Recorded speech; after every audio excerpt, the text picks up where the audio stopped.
this week. Joining me now is Ruby Chen. He's the father of Israeli-American IDF soldier Itay Chen. The Israeli military says his body is still held in Gaza. Always good to talk to you. Thanks for joining. Thank you for having me. I know it's your birthday today. This is not the way you wanted to be. Celebrating is not the right word, but you didn't want to be dealing with this on your birthday.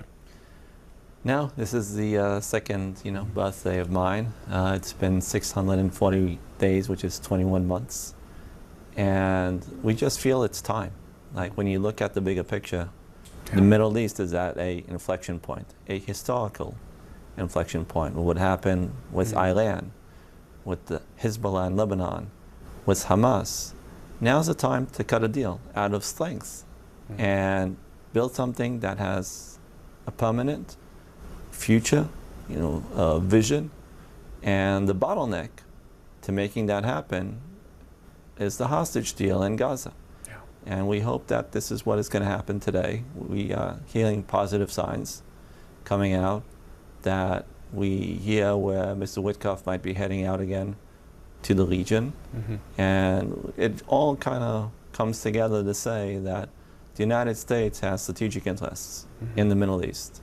And to fulfill those strategic interests, it needs to move forward with this piece of the puzzle. We hope it's happening. During your meetings this week, and I know you can't divulge everything that took place in those meetings, but did you emerge from them with more confidence that a deal can be reached?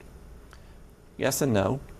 We, on one hand, feel that the Prime Minister might be a bit obligated to his coalition.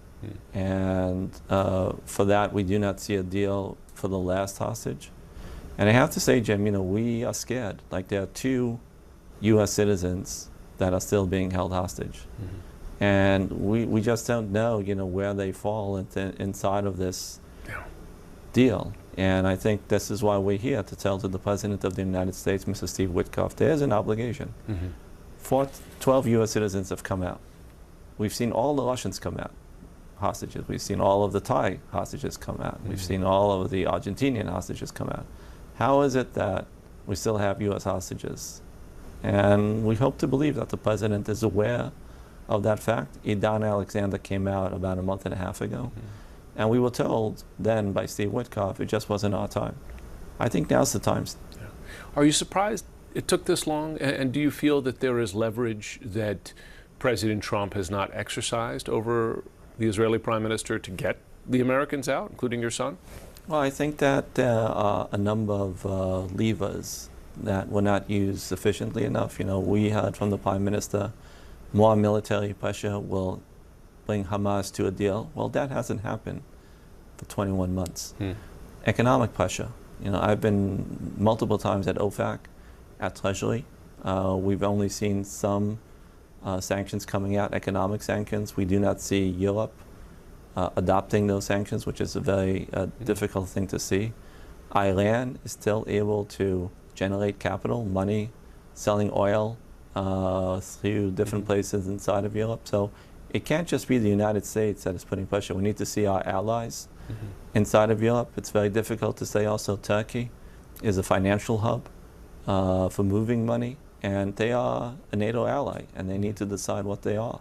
Are they with us? Are they against us? Because what happened to us, to U.S. citizens, it should be a liability, not an asset, to take and hold U.S. citizens. And there should be consequences associated to that. And that is when meeting Pam Bondi, the Attorney General, that is also what we've been advocating for. And we just hope that there are more pressure by the United States to get us to where we need to get to, which is my wish on my birthday is pretty simple. I guess everybody knows what I want. And I hope that my next birthday we can watch it over a ball game. Together. You just want your son home. If there is a deal, do you see Israelis and the Palestinian people getting on the other side of this in some way? Getting on some path to healing?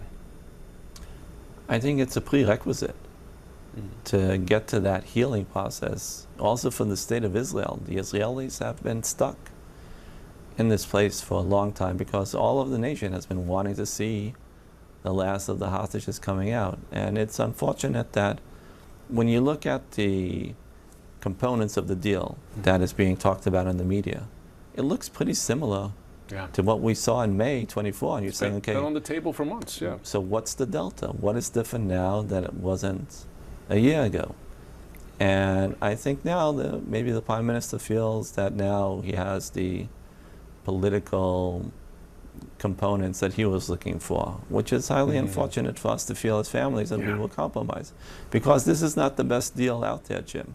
The best deal would be 60 days, all the hostages coming out, with us having a time when that's going to happen, so we don't have to live in some sort of sick reality show of who is the next hostage coming out and who's the one that's going to be left behind and who's the one that's going to be waiting after 60 days. So what we need and demand is that day one that the ceasefire comes into play, both sides start negotiating, and there's also an effective mechanism to overview this agreement, that the one that needs to decide if someone is in violation could only be the United States. Because last time in January, me and my wife, we were in Doha, and I asked the US negotiators, what about my son? And he said, look, if we start the first phase, the second phase is going to happen. You have nothing to worry about. It's going to happen. And of course it didn't. Because why? Because there was no enforcement of the deal that happened in January. We need that enforcement mechanism by the United States to take that responsibility. That is what we want to ask from Steve Witkoff. Well, listen, we hope you and your wife and your family get the news you've been waiting for this week. Thanks so much for joining. Thank you. Wish you the best.